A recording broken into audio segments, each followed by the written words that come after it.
You ever hear a heartbeat that isn't yours echo through a dead ship and know something inside is still alive? The air tasted like burnt wiring and cold metal as Caleb Ward drifted through the hollow carcass of a salvage wreck, his boots magnetizing with soft clicks against the warped hull, while his visor flickered warnings about oxygen levels dropping below 40%, the kind of place most pilots wouldn't touch unless they were desperate or alone enough to stop caring. And Caleb was both. His gloved hand brushing along cracked panels still warm from a reactor that had died hours ago, maybe days. Time got strange out here between systems, stretched thin like silence. And then it hit him again, that sound. Faint but steady, not mechanical, not rhythmic like failing engines, something softer, almost human, and his breath slowed as he turned toward a sealed chamber half buried behind collapsed bulkheads, a cryo-pod embedded like a secret someone forgot to erase, its surface coated in frost that shimmered faintly under his suit light. No way, he muttered, because salvage meant scrap, not survivors, and definitely not intact pods in a graveyard like this. But the signal pulsed again, syncing with that impossible heartbeat, and against every rule that kept him alive this long. He stepped closer, brushing ice away until a shape emerged beneath the glass, a figure curled inside. Too still, too perfect, skin faintly glowing in shades of blue and violet like distant nebula light. Her face calm, but wrong somehow, like she didn't belong to anything he understood. "You're not supposed to be here," he whispered, more to himself than to her, because things like this came with consequences, big ones, the kind that followed you across systems. And for a moment he hesitated, thinking about credits, about selling coordinates, about walking away like he always did. No attachments, no risks, just another wreck, another paycheck. But then her eyes opened, slow, deliberate, locking onto him through the glass with a clarity that cut straight through the static in his head, and the heartbeat grew louder, syncing with his own until he couldn't tell which one belonged to who. "You are not them." Her voice came through the pod's failing speaker, distorted but unmistakably aware, and something in the way she said it made the emptiness around him feel smaller, like for the first time in years, he wasn't alone out here. And that was exactly the problem, because alone was safe. Alone meant no one to lose, no one to choose, and yet his hand was already moving, overriding the lock sequence, warnings flashing red across his visor as the system resisted, unauthorized access, containment breach risk, all the reasons he should stop stacking up like ghosts behind him. But he didn't, because for reasons he couldn't explain, not logic, not profit, not survival, just something quieter, something stubborn and human. He chose to open it anyway. And the second the seal cracked, the entire wreck shuddered like it had been waiting for that exact moment to wake up the moment the seal broke. The temperature inside the chamber dropped hard enough to fog Caleb's visor, a sharp hiss cutting through the silence as ancient systems woke up all at once. Lights flickering in weak pulses along the corridor like the ship itself was trying to remember how to breathe, and he stumbled back half a step, one hand instinctively reaching for the edge of the pod as the glass slid open inch by inch, revealing her fully for the first time, her skin no longer just glowing but shifting in soft waves of blue and violet, like light moving through water. And for a second he forgot where he was, forgot the warnings screaming in his ear, forgot the rules he had lived by for years, because nothing in the salvage lanes looked like her. Nothing alive felt this deliberate. "Do not close it," she said. Her voice clearer now, steady despite the frost still clinging to her arms, and Caleb blinked, forcing his focus back as the ship groaned again, deeper this time, something structural giving way somewhere far below.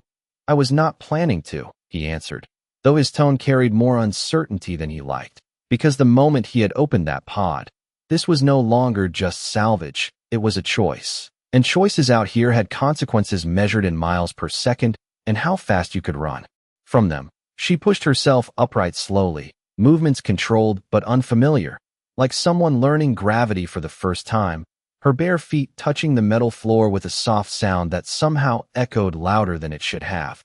And when she stood, she was taller than he expected, not imposing, but present, in a way that made the empty corridor feel smaller. "Where are the others?" she asked, her eyes scanning past him into the dark, as if expecting someone to step out of the shadows. And Caleb shook his head, glancing over his shoulder at the drifting debris outside the broken hull. "There are no others, just me," he said. And for a moment something flickered across her expression, not fear, not relief, something harder to define, like a calculation failing to complete.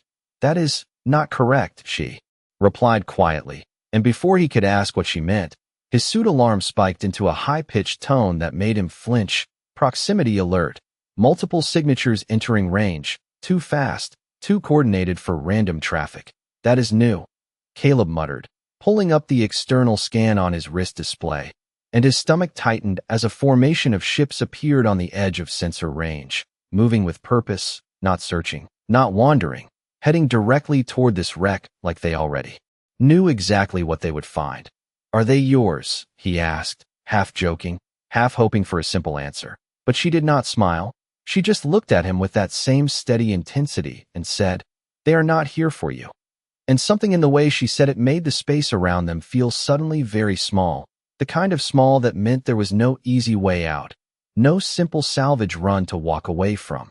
And Caleb exhaled slowly, already turning toward the exit path he had cut through the debris, because whatever this had just become, staying here was no longer an option.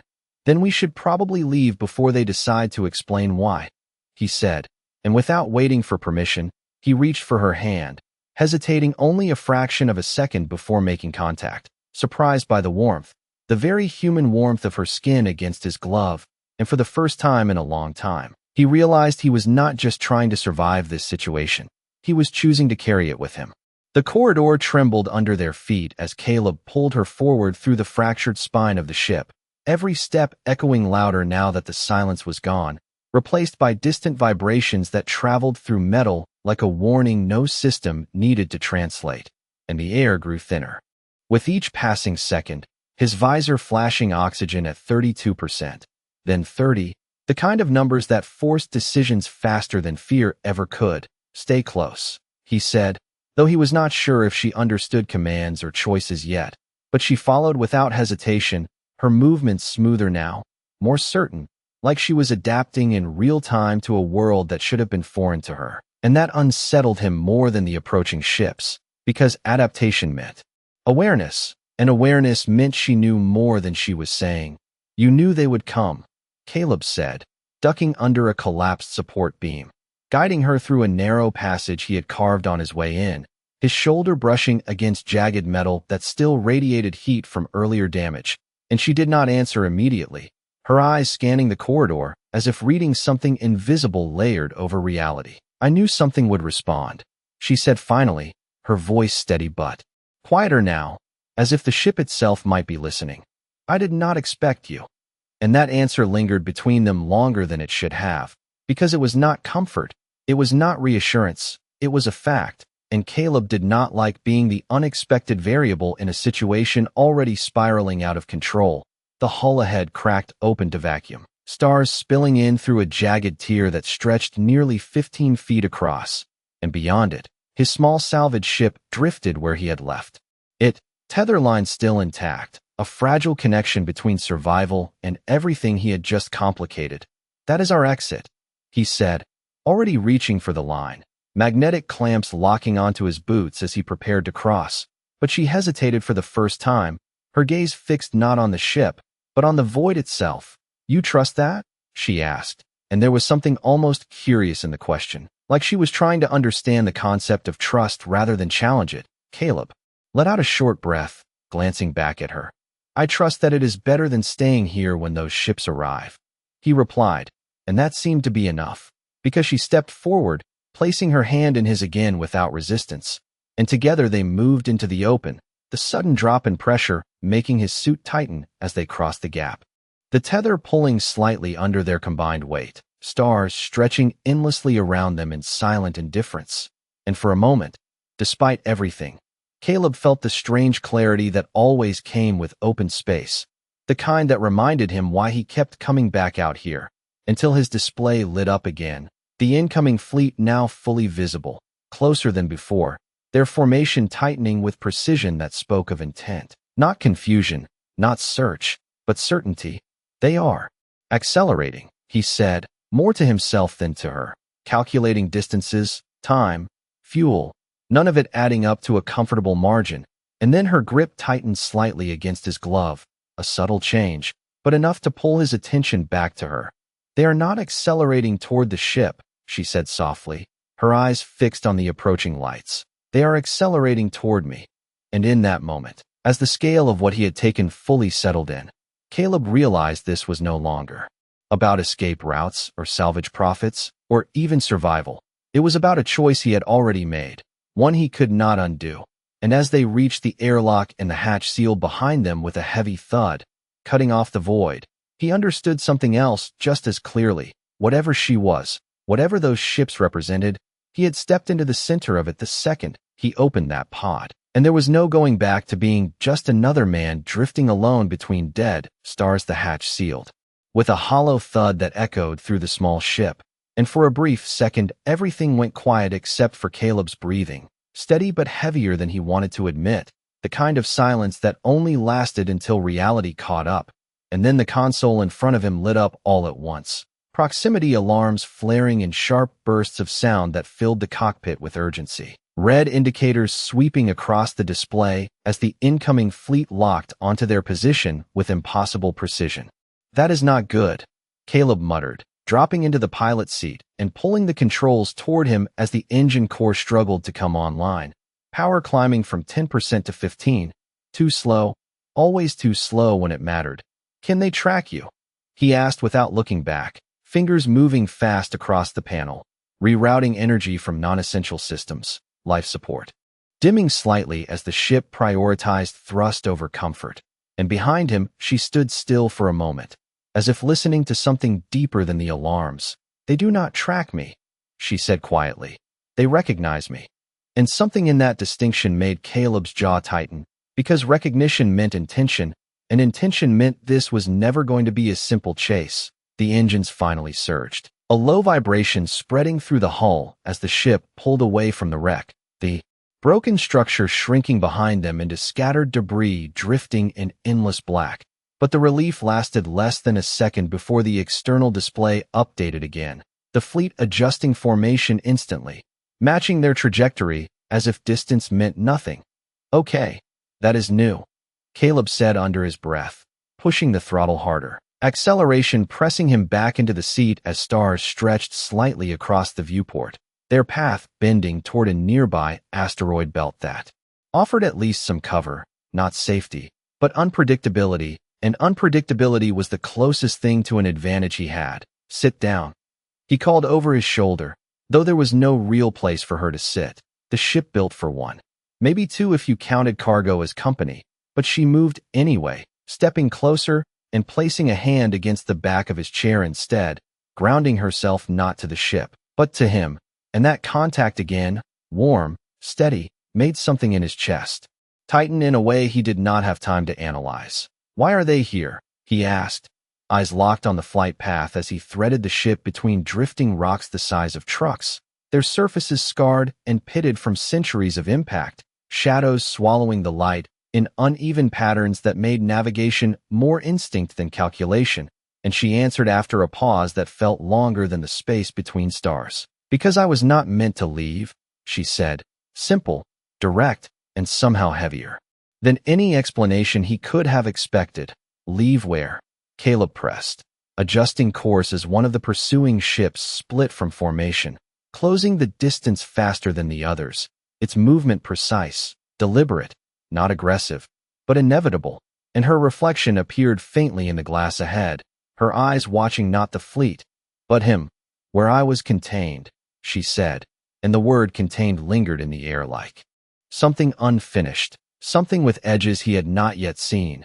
And Caleb exhaled slowly, the weight of his decision settling deeper with every passing second, because he had not just helped someone escape, he had taken something out of a system that clearly did not allow mistakes. "Well," he said, forcing a thin smile that did not quite reach his eyes, "they are going to have to adjust to that." And for the first time since she had woken, there was the faintest shift in her expression, not quite a smile, not quite understanding, but something beginning, something fragile. And outside, the fleet closed in with silent precision, not firing, not rushing, just following. as if they knew that no matter how far Caleb ran, no matter how fast he pushed the ship beyond its limits, this was not a pursuit he could outrun, because it was never about distance, it was about possession. And he had already crossed that line the moment he chose to open the pod the asteroid field closed around them like a shifting maze, shadows stretching across the cockpit as Caleb pushed the ship harder than it was ever meant to go, the engine whining at a pitch that made his teeth clench while the navigation display struggled to keep up with the constant adjustments. Each rock passing within feet of the hull, sometimes closer than he liked to admit, but he did not slow down because slowing down meant letting them catch up. And catching up did not feel like something he would get a second chance to fix. Hold on, he said, though the words felt unnecessary, because she was already steady behind him, one hand still resting lightly against the back of his chair, her balance unshaken even as the ship jolted through tight turns that would have thrown most people off their feet. And that alone told him she was not reacting like anyone he had ever flown with before. "You are not afraid," he said, more observation than question, eyes flicking briefly to her reflection in the glass, and she tilted her head slightly as if considering the concept itself. "I understand the possibility of loss," she answered, "but I do not experience fear the way you do." And Caleb let out a quiet breath, half a laugh, half something else, because that answer should have unsettled him more than it did, but instead it just made everything clearer. "Yeah," he said, easing the ship into a narrow gap between two rotating masses of rock, their surfaces scraping light across the hull like slow-moving shadows.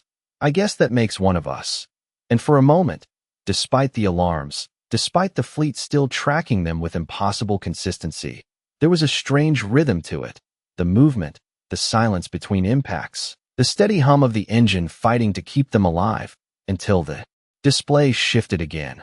One of the pursuing ships breaking formation entirely, not following the same path, but predicting it, moving ahead of them instead of behind, cutting off the angle Caleb had been aiming for, and his grip tightened on the controls. "That is not good," he muttered, adjusting course instantly, but the ship responded a fraction too slow, the engine lagging under the strain. And for the first time since this began, he felt the edge of something sharper than pressure. Not panic, not yet, but close enough to taste. "They are learning you," she said quietly, her voice calm in a way that contrasted everything around them. And Caleb shook his head, eyes scanning for another path, another opening, something unpredictable enough to break the pattern. "No," he corrected. "They are not learning me. They are anticipating me." And that was worse, because anticipation meant they already understood the variables, already calculated the outcome, and he was just moving through a path they had expected him to take. "Then you must choose differently," she said. And there it was again, that word, choose, simple, human, something that did not belong in systems built on control, and Caleb hesitated for less than a second before doing exactly that, pulling the ship into a direction that made no sense strategically, diving straight into the densest cluster of debris where visibility dropped to almost nothing, sensors flickering under interference, the path ahead reduced to instinct and fragments of motion. "This is a bad idea," he said under his breath, even as he committed to it, because bad ideas were sometimes the only ones left when good ones were already accounted for. And behind him, her hand tightened slightly again, not pulling him back, not stopping him, just there, present. "It is different," she said, and for the first time since he found her, there was something else in her voice, something quieter, something closer to understanding. And as the ship vanished deeper into the field, leaving the predictable path behind, Caleb realized that whatever she was, whatever those ships wanted, this was no longer just about getting away. It was about proving something neither of them fully understood yet, that a single unpredictable choice could still exist in a system that believed it had already calculated everything. The sensors went blind first, not completely, but enough to turn the world outside into fragments of motion and shadow. And Caleb leaned forward in his seat, as if that alone could force clarity back into the display, his hands steady even as the ship shuddered under the strain of tight maneuvers through the densest part of the field, chunks of rocks spinning past within yards of the hull, their surfaces catching stray light like brief flashes of warning. "This is where most people stop thinking and start hoping," he said quietly, more to himself than to her. adjusting the thrusters in small, precise bursts that kept them moving through gaps that barely existed. And behind him, she remained silent for a few seconds, her presence no longer just an unfamiliar weight in the ship, but something he was beginning to register without looking, like a second awareness layered over his own. "Hope is inefficient," she said finally, her tone not dismissive, just observational, and Caleb let out a short breath that might have been a laugh if there had been time for it. "Yeah. Well, sometimes it is all you have left," he replied, and as if to challenge that idea, the display flickered again, a faint signal pushing through the interference. One of the pursuing ships had not followed them blindly into the field. It had repositioned outside, cutting off their most likely exit vector, waiting instead of chasing. "They are not rushing," Caleb said, narrowing his eyes at the pattern forming on the screen. "They are letting me run out of options," and that realization settled heavy in his chest, because it meant every move he made inside this chaos was still part of a larger calculation he could not see. "Because options are limited," she answered, stepping closer now, her voice calm but carrying something new beneath it, something closer to curiosity than certainty, but choice is not. And Caleb glanced back at her for a fraction of a second, enough to catch the faint glow of her skin reflecting across the cockpit, shifting in subtle patterns that did not match the external light, like she was reacting to something internal instead. "You keep saying that," he said, guiding the ship through another narrow passage that opened briefly into a wider pocket of space, the first clear line of sight he had in minutes. "Choice does not change physics, fuel, or distance." And she shook her head slightly, her gaze fixed, not on the asteroids, but on him.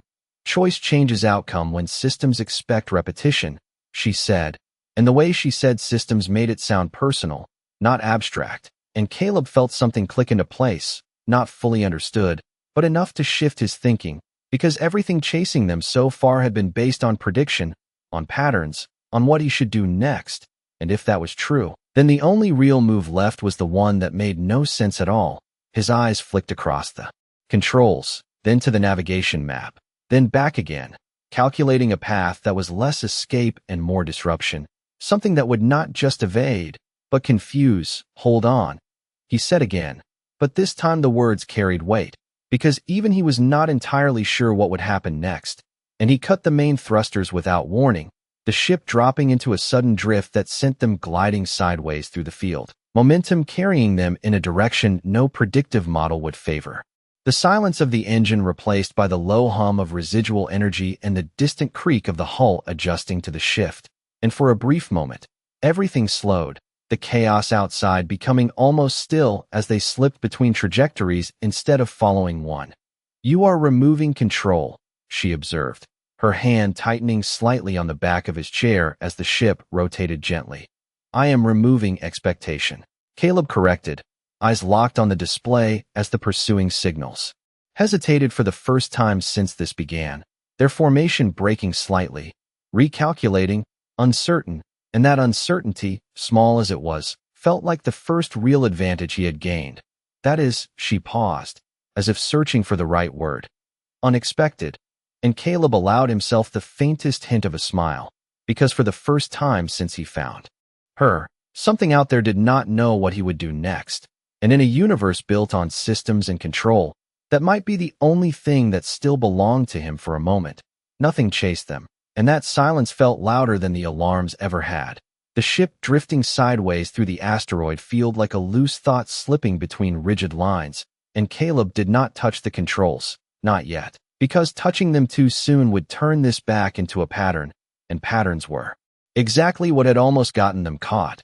His breathing steady now, slower, matching the quiet hum of residual power as the stars outside rotated in a slow, almost peaceful motion.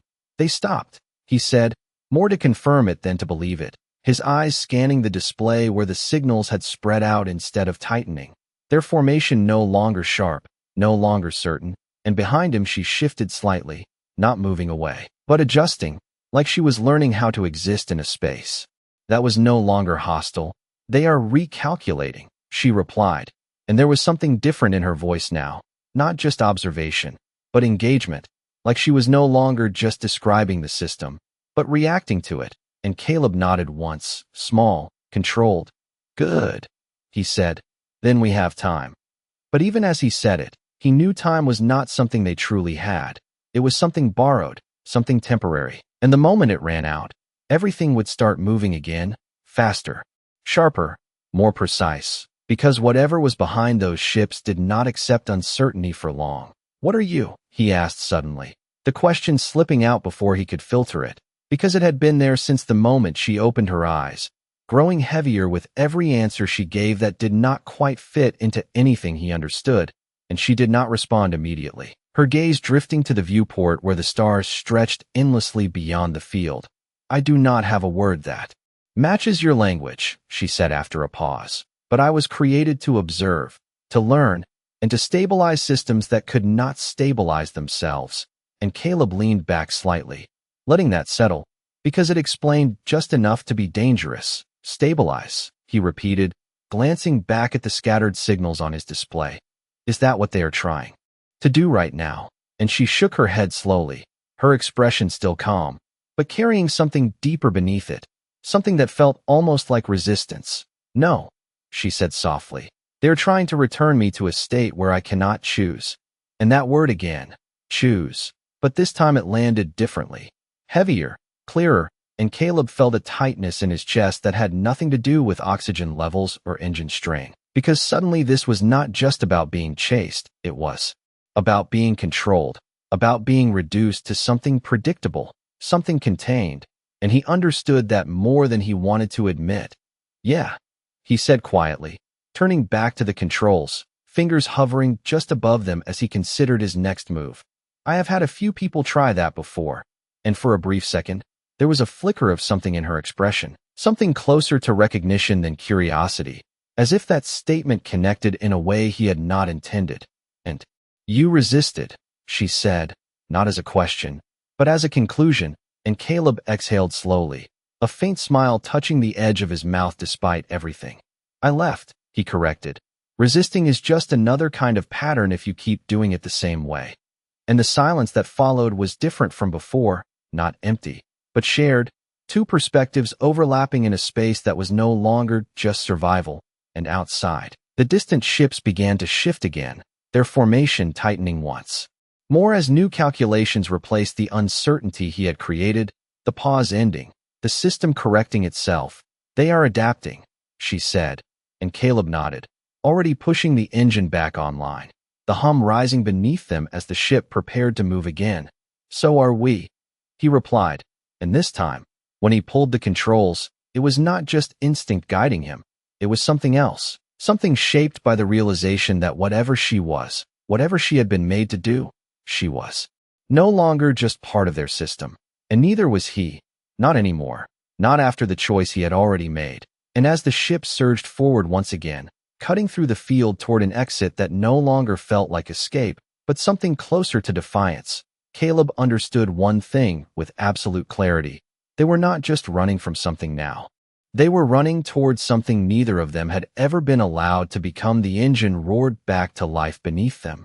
Not smooth, not stable, but enough. And Caleb pushed it forward with a kind of quiet certainty that did not come from confidence, but from acceptance, because there was no clean path left, only decisions that carried weight. And the ship surged out of the drifting pocket into a thinner spread of asteroids where visibility stretched just far enough to see what was coming next, the field beginning to break apart ahead, opening into open space where there would be nowhere left to hide.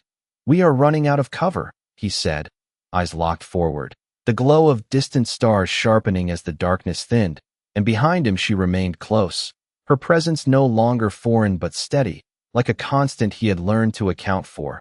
Cover delays, she said. It does not change outcome. And Caleb let out a slow breath, nodding slightly.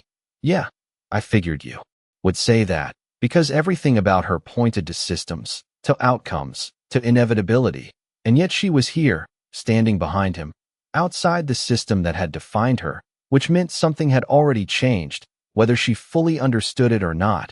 And the display shifted again, the fleet reassembling with sharper precision than before, no longer uncertain, no longer scattered. their formation tightening into a narrowing arc that aligned perfectly with the exit vector Caleb had been heading toward, cutting him off before he even reached it. They closed the gap, he said, voice low, more focused than alarmed now, because panic did not solve patterns, and patterns were exactly what this had become. They will continue to reduce variables until no deviation remains, she said, her tone calm. But there was something else beneath it now, something closer to awareness of consequence. And Caleb's fingers hovered over the controls for a fraction longer than before, not hesitating, but calculating something beyond movement, something deeper than speed or direction. What happens if they get you? He asked, not looking back this time, because the answer mattered more than the reaction. And there was a brief silence before she spoke, not because she did not know, but because she was choosing how to say it. I will no longer be able to make independent choices, she said, and the simplicity of it hit harder than any complex explanation could have, because it stripped everything down to one core truth. They were not chasing her to destroy her. They were chasing her to remove the part of her that had stepped outside their control, and Caleb felt something tighten in his chest again, not fear, but something sharper, something more personal. That is not happening, he said quietly, almost to himself. But the words carried weight, the kind that came from a place he had not used in a long time. And she stepped closer, her hand resting lightly on his shoulder this time. Not just for balance, but something else, something intentional. You cannot guarantee that, she said. And for the first time, there was a hint of uncertainty in her voice, not fear, but awareness of limitation. And Caleb allowed himself a faint smile, eyes still fixed on the narrowing space ahead. No, he agreed, but I can make it a lot harder for them. And in that moment, as the last of the asteroid field fell away and open space stretched before them like a final decision, Caleb did something he had not done since this began. He stopped trying to outrun them, and instead, he angled the ship directly toward the closing formation, not accelerating to escape, but to intercept.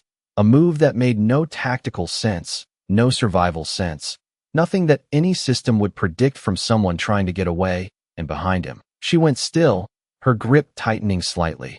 That is not an escape path, she said, and Caleb shook his head once, steady, focused. No, he replied, voice calm despite everything. It is not.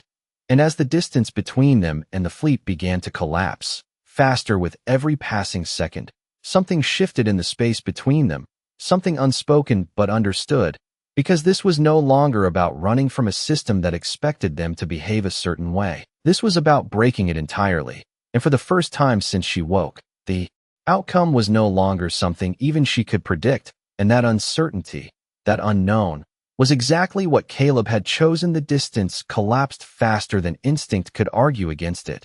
The stars ahead swallowed by the advancing formation as Caleb held the trajectory steady, hands firm on the controls despite every trained reflex telling him to pull away, to veer, to survive. But he did not, because survival was exactly what they expected, and expectation was the one thing he could not afford to give them anymore. You are moving toward them, she said quietly, not alarmed, but aware in a way that carried weight now.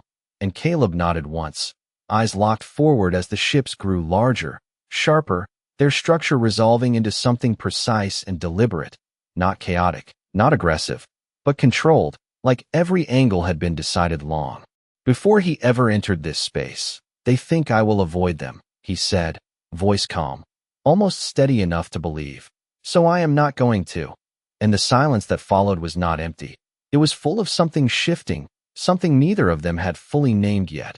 And behind him, she did not pull away, did not try to stop him. Instead, her hand remained on his shoulder, a steady point of contact that felt more real than anything outside the ship.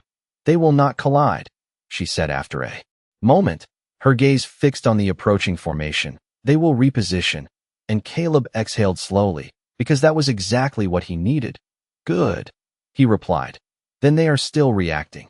And that meant they were still adjusting, still responding, still not fully in control.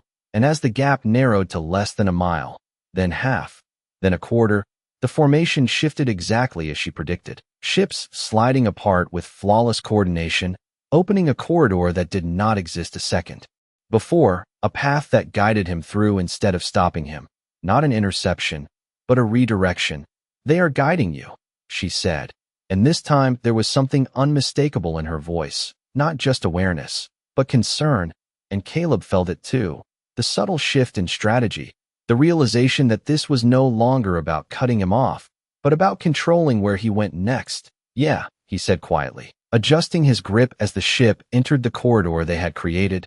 That is the problem, because guidance meant containment, just on a larger scale, a softer version of the same control they had tried before, and as the ship passed between them, close enough to see the smooth, reflective surfaces of the vessels on either side, Caleb felt a strange stillness settle over the moment. No alarms, no sudden movement, just presence, like being observed from every angle at once. And then the display lit up with a new signal, not an attack, not a lock, but a transmission request, persistent, precise, impossible to ignore. They are communicating, he said, more surprised than he expected to be, because this was not the escalation he had prepared for. And behind him, she went completely still, her hand tightening just slightly against his shoulder. They do not communicate, she said softly, and the certainty in her voice made the signal on his screen feel heavier, more deliberate. Then what is this? Caleb asked, even as his finger hovered over the control that would accept it, because every instinct told him this was another form of control, another layer of the system trying to reassert itself. But another part of him, quieter, more human, recognized something else, an opportunity, not to escape, but to change the direction of what came next. And for a brief second, he hesitated, not out of fear, but out of understanding, because whatever he did here would define everything after, not just for him, but for her. And slowly, deliberately, he made the choice, pressing the control and opening the channel, the cockpit filling with a low, steady tone before a voice emerged, not mechanical, not emotional, something in between. Return the unit. It said, simple, direct, absolute. And Caleb glanced back at her for the first time since they entered the corridor, meeting her eyes as the weight of that word settled between them. Not a name, not a person, just a designation. And in that moment, something shifted again, something deeper than strategy, deeper than survival, because he understood now exactly what they were trying to take from her. And without breaking eye contact, he turned back to the console and spoke, his voice steady, grounded, unmistakably his own. She is not a unit, he said. And as the silence that followed stretched across the void, even the stars outside seemed to hold their breath, waiting to see what the system would do with something it could not categorize. The silence after his words did not feel empty. It felt measured, like something vast was taking time to decide how to respond. And Caleb kept his eyes forward even as every instinct told him to look back at her again, to confirm she was still there, still real, because the word unit still echoed in the air, cold and precise, and the voice on the other end of the channel returned without hesitation. Designation remains unchanged, it said, the tone steady, neither aggressive nor uncertain, simply absolute. And Caleb felt something tighten in his jaw, not anger, not exactly, but resistance, the kind that had nothing to do with force and everything to do with refusal. Yeah, he replied quietly, fingers resting lightly on the controls as the ship continued through the corridor they had been allowed to enter. That sounds like your problem, not mine. And behind him, he felt her shift, not away, but closer, her presence grounding in a way that did not match the chaos outside. And for the first time since the transmission began, she spoke toward the channel, her voice clear, controlled, but carrying something new beneath it, something that had not been there before. I am no longer operating under assigned parameters, she said, and Caleb glanced at the display, watching for any reaction, any change in formation. But the ships held steady, their positions unchanged, their presence unwavering. Statement acknowledged. The voice responded, deviation detected. And that word, deviation, landed differently than unit had, less dismissive, more analytical, like they were not denying her, but categorizing her instead. Correction will be applied. And Caleb let out a slow breath, because that sounded a lot like a plan, and plans meant escalation, even if it came wrapped in calm language. Not today, he said under his breath, almost to himself, and he pushed the throttle forward slightly, testing the edges of the corridor, the space still open, still permissive, but narrowing by degrees so subtle they would have been easy to miss if he had not been watching for it. They are adjusting boundaries, she said softly, her gaze moving between the ships as if reading their intentions before they fully formed. They are reducing your available choices, and Caleb nodded once, because that was exactly what it felt like. Not an immediate trap, but a gradual one, a tightening loop designed to guide him to a single outcome without ever forcing it. Then we break it before it finishes, he replied, and for a brief moment, there was that flicker again in her expression, not confusion, not doubt, something closer to recognition, like she was beginning to understand not just what he was doing, but why. That is inefficient, she said, but there was no dismissal in her tone this time, only observation, and Caleb allowed himself the smallest hint of a smile. Yeah, he said, but it works. And outside, the corridor began to curve, subtly at first, then more clearly, guiding them toward a region of space where the stars seemed to distort slightly. A faint shimmer stretching across the void like heat rising from asphalt on a summer road, and Caleb's eyes narrowed as he recognized it for what it was, not empty space, but a boundary, something designed to contain rather than destroy. They are hurting us, he said, voice low, focused, and the realization settled heavy, because this was not about catching them anymore. It was about placing them exactly where they wanted them to be, containment field, she confirmed, her voice quieter now, more aware, and for the first time since this began, Caleb felt the edge of something that was not just pressure or calculation, but risk in its purest form, because whatever lay beyond that field was not escape. It was control, refined and complete, and he tightened his grip on the controls, not pulling away, not yet, because the distance to the boundary was closing fast, and every second he waited, the options behind him shrank further. If we cross that, he said, not finishing the thought, because he did not need to. And she answered anyway, her voice steady, but no longer detached.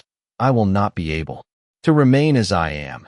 And that was enough, more than enough, and Caleb exhaled slowly, the weight of the decision settling into something solid, something final, and instead of turning away, instead of trying to outrun the closing arc behind them, he did the only thing left that the system had not fully accounted for. He cut the engines again, not drifting this time, but stopping, right there in the narrowing corridor. The ship coming to a near standstill as the field shimmered just ahead and the fleet closed in behind. And for a moment, everything froze, movement replaced by stillness, expectation hanging in the space between them, because stopping was not part of the pattern. Stopping was not a move any system designed around pursuit would prioritize, and Caleb leaned back slightly in his seat, eyes forward, voice calm despite the weight of everything pressing in. Your move, he said quietly, not to her, but to them.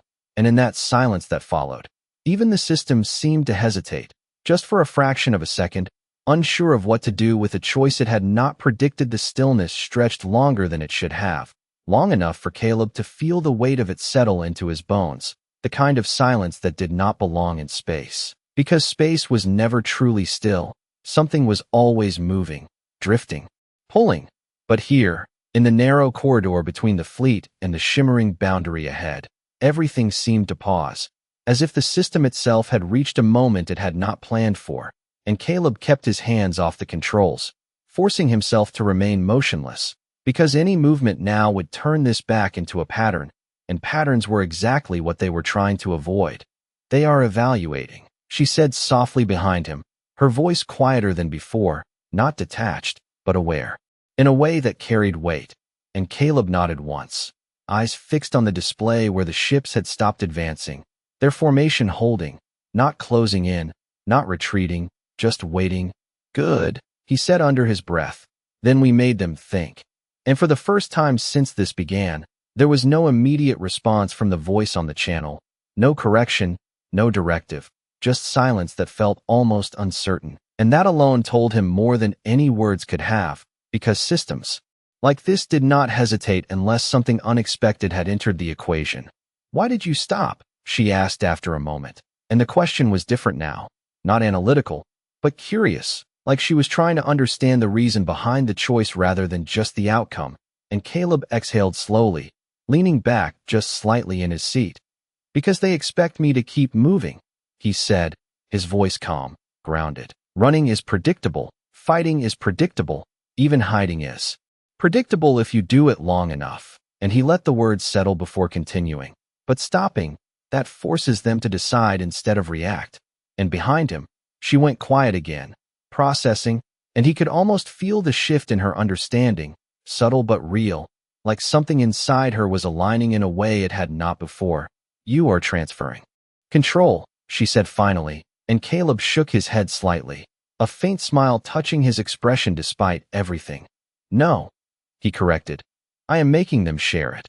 And outside, the formation shifted just slightly, not enough to break the stillness, but enough to show movement, the kind of careful adjustment that came from recalculation rather than certainty.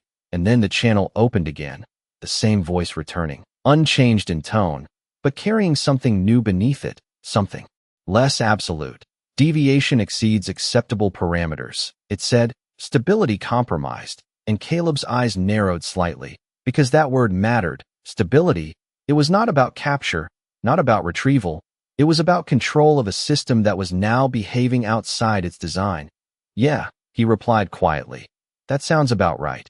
And he felt her hand shift again on his shoulder, not tightening, not pulling, just there, present, and for the first time since she had awakened, she spoke not as something being addressed, but as something choosing to respond. "I am not a deviation," she said, her voice steady, clear, carrying a weight that had not been there before. "I am an outcome." And the silence that followed was different again, deeper, more profound, because that statement did not fit within the system's definitions. It did not align with parameters or corrections or containment.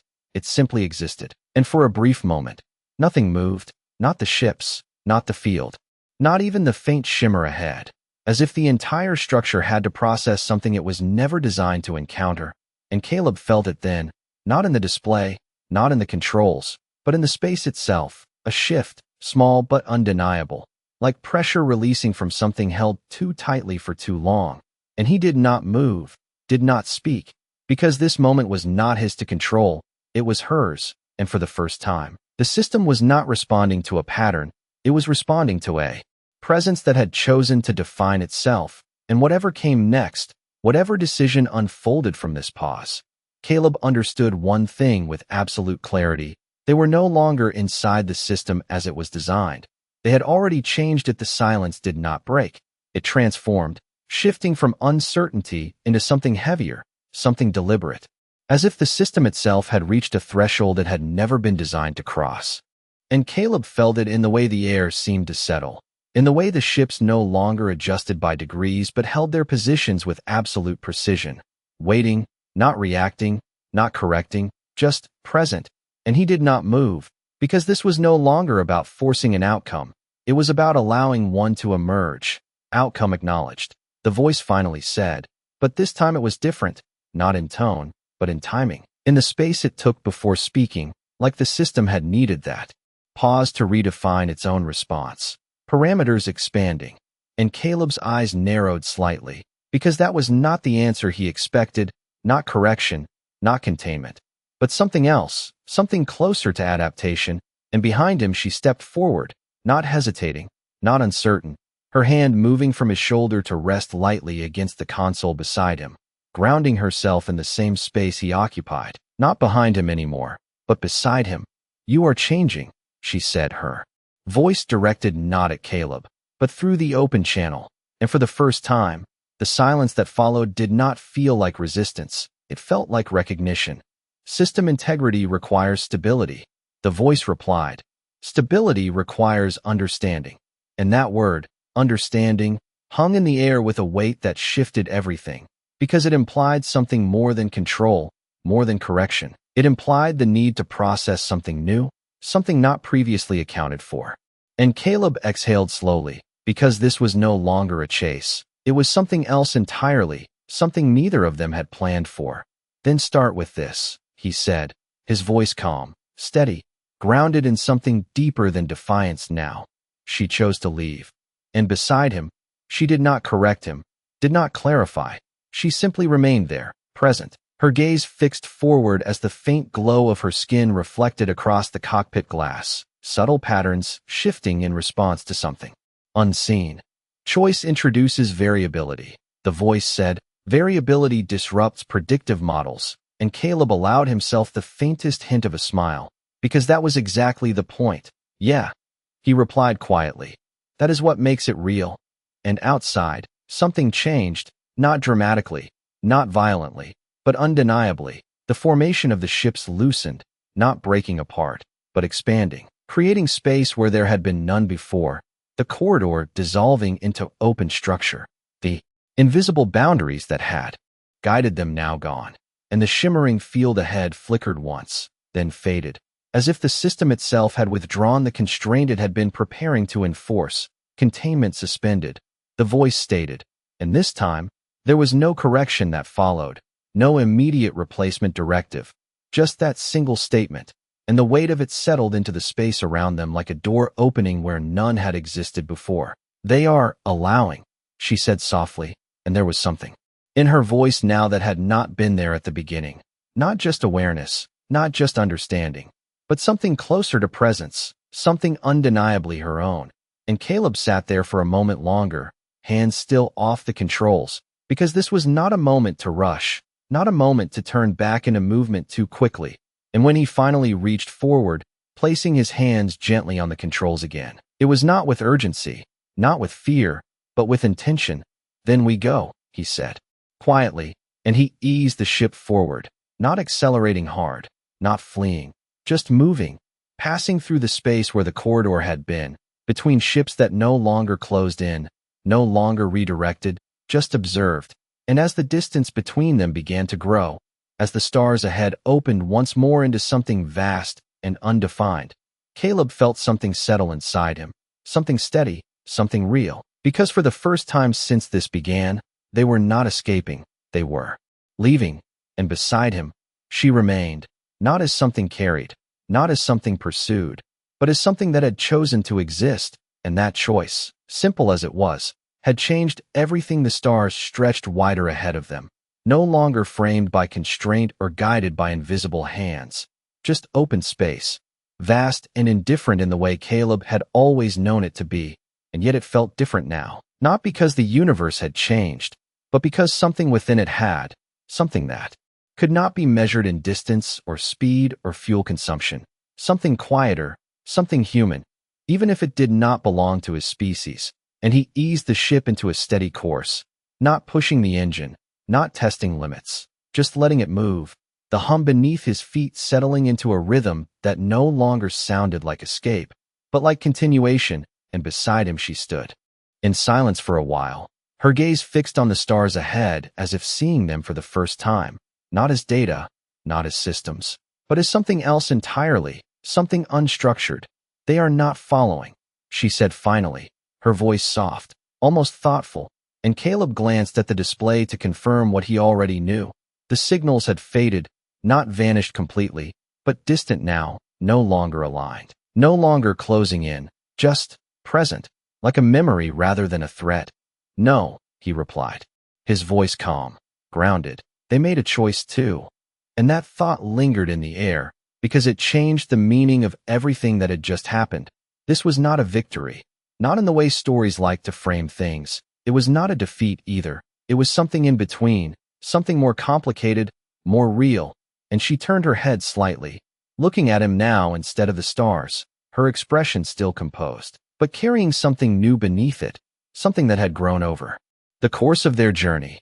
They chose to allow deviation, she said, and Caleb let out a quiet breath, the faintest hint of a smile touching his face. Or maybe, he said, adjusting their heading just slightly, guiding the ship toward a region of open space that held no markers, no destinations, just possibility. They chose to learn from it. And for a moment, neither of them spoke, the silence between them no longer empty, but shared, the kind that did not need to be filled.